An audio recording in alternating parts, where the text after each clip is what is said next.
A Mesa do Camiño celebrou esta mañá a súa reunión trimestral para a posta en común das accións relacionadas cos tramos do Camiño de Santiago que discorren pola provincia de Pontevedra.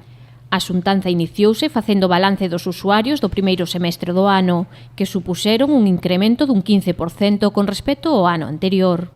O Camiño portugués aumentou este ano, entre enero e xuño, un 15% con respecto ao ano 2017. O portugués da costa duplicou o número de visitantes, 2.366 o ano pasado, de enero a xuño este ano xa van 4.699, casi duplica. A Vía da Plata que creceu un 3% e o Camiño de Inverno que creceu un 2% con respecto de enero a xuño. Ante este aumento de peregrinos e contando ca proximidade do vindeiro Xacobeo que se celebrará no 2021, o presidente da Asociación Amigos do Camiño Portugués suliñou que hai que prepararse para a xestión deste incremento e que non derive en masificación e mala atención.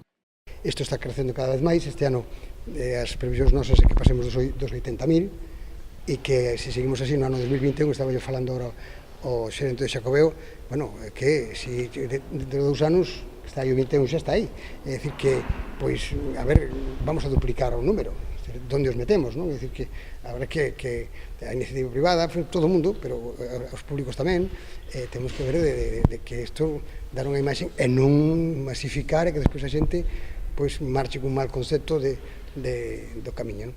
Na xuntanza na que participaron o xerente do Xacobeo e os alcaldes dos concellos polos que discorre o Camiño portugués, tamén se informou sobre as actuacións que a Deputación vai acometer nos viais provinciais, co obxectivo principal de aumentar a seguridade peonil. De que xa están redactados os proxectos para a recuperación do espacio e mellora da mobilidade peonil na EP 0508 Curro San Amaro en Barro, a recuperación de espacios e mellora da mobilidade peonil na Rúa do Parque en Caldas de Reis, a mellora da seguridade viaria e mobilidade na peonil tamén en Valga, en Martores, e tamén a mellora da seguridade viaria no acceso a Embarcadeiro en Oia. Eu creo que son traballos importantes, sobre todo os de mantenimento, chegado este momento debido á afluencia que temos este ano superior a de outros anos, e creo que son pois decisións importantes e que melloran o camiño. O respecto das melloras nas infraestructuras, Carmela Silva informou de que xa ten solicitado unha entrevista co novo delegado do Goberno en Galicia, para que aquelas que dependen do Goberno central estean en óptimas condicións de cara ao vindeiro Xacobeo.